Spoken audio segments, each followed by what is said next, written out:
You might have heard it last Saturday. It was the sound of Budweiser beers, Bud Heavies, not Bud Lights, mind you, cracking all across the country in remembrance of my mother. People from all over sent my dad and me pictures of their VO Manhattans on the rocks with very little vermouth and a bright red maraschino cherry. You know, Seagram's is actually reporting record sales this week of VO, but they've warned shareholders about an impending drop in revenue following the death of the one and only member of the VO customer loyalty program. You know, I can hardly think of a better measure of the impact of a life than the number of people who raise a glass to that person on the day of their passing. My dad and I were honestly overwhelmed by the outpouring of support and appreciation. And now here we are again today, just feeling overwhelmed by all the love that you've shown for us and for my mom's memory by being here. My dad, Kiara, and I are all deeply, deeply appreciative of the family and friends who are really our chosen family for joining us. And we're forever grateful to all of you who traveled great distance to be here today. Now, I know that we're here to talk about my mom. We're here to talk about Kathy, but first, real quick, I'd like to speak for a minute about my dad. You see, most people don't usually get to hear their kids talk about them publicly like this because eulogies are, by design, kind of an after-the-fact thing. My dad retired from practicing law in 2017 and concurrently embarked on a second career, one that he didn't choose, that career of full-time caregiver. He not only spent countless hours in hospitals and doctors' offices, my dad studied up. He asked important questions. He sought second, third, and fourth opinions that candidly helped my mom cheat death multiple times. My dad is the husband that I aspire to be for Kiara. Yesterday, my dad and mom would have celebrated their 49th wedding anniversary. And that marks today as about 51 years after my dad, attending the great Catholic university that is Villanova, met a girl with the last name of Sins and said, "Oh yes, Sins. This is a very good idea." Laughter like that is one of the things that we'll all remember about my mom. My mom had one of the all-time great laughs. Our extended family of in-laws and cousins often heard those kinds of laughs during our family game nights. Those could be anything from Uno when I was tiny, gin rummy, or Cards Against Humanity down the shore.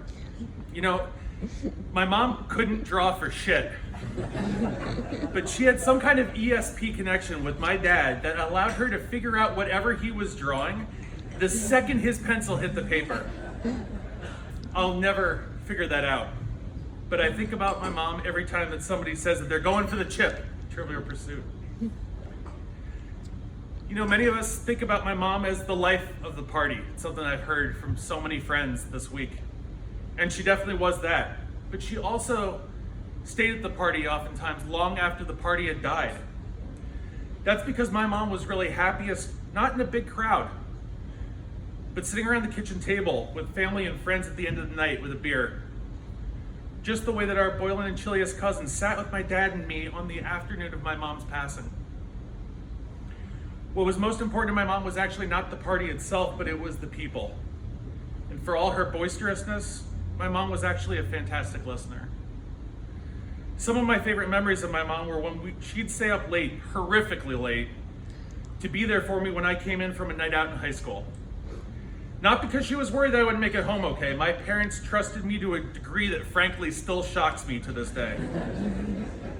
And not just because she wanted to hear about the gossip with all of my friends, because she definitely did that too. But more than anything, my mom wanted to be there for me and she wanted to listen. Those late night discussions during which she'd share with me one of her Bud Heavies or one of her Tarleton cigarettes really formed and informed my entire worldview, my personality, and my ways of engaging with other people.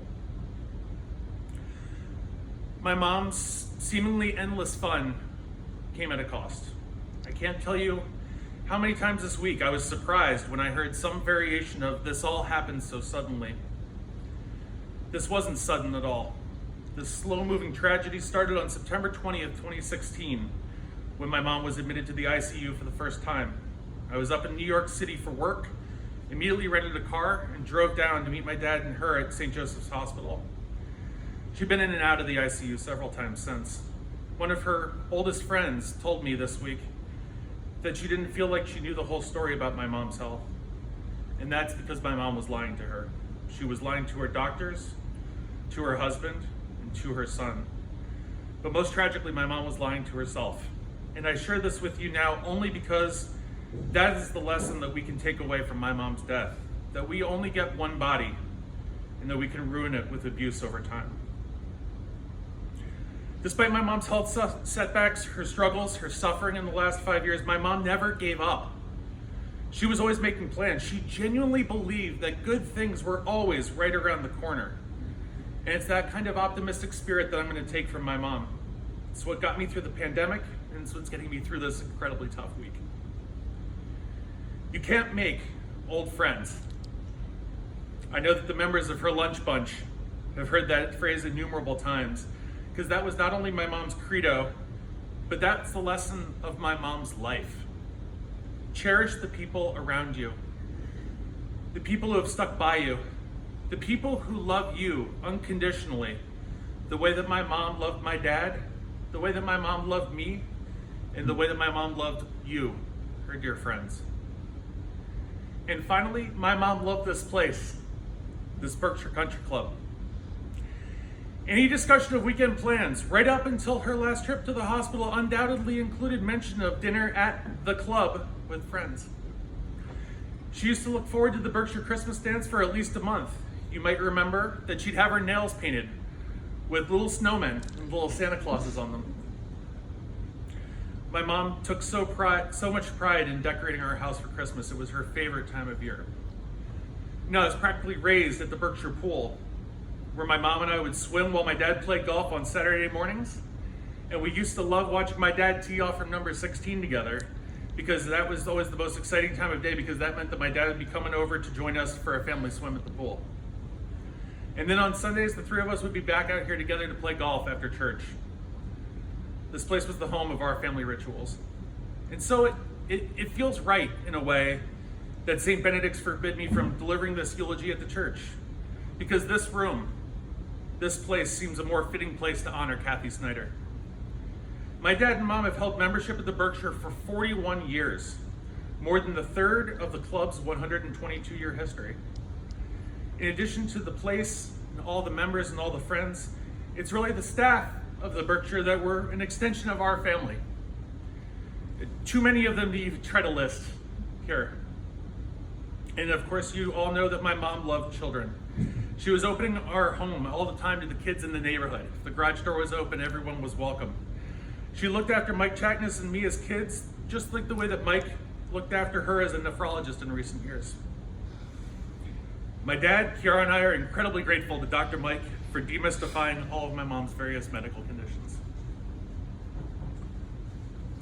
So speaking of medicine, my mom loved taking care of the children of the Reading School District as well as their school nurse for many years, and I have fond memories of when my mom would serve as the substitute school nurse at Governor Mifflin.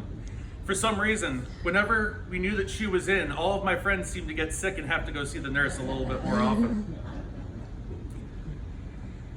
Reflecting on my mom's love for children, her love of this community, and for the staff of this club, Kiara and I came up with an idea, a way for my mom's legacy to live on.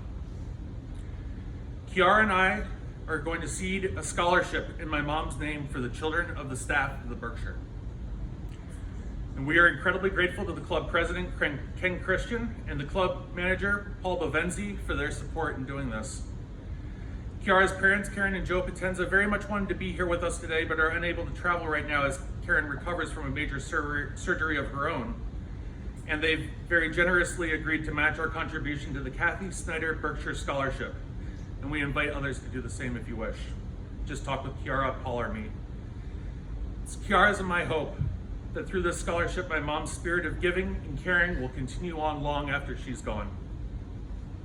So on behalf of my dad, Kiara, and our entire family, thank you again for joining us today to celebrate my mom's life in her memory. Mom, we will miss you, and we will carry your presence with us for the rest of our lives. Thank you for all that you've taught me and for the love that you showed me. I hope to always make you proud. I love you. Cheers.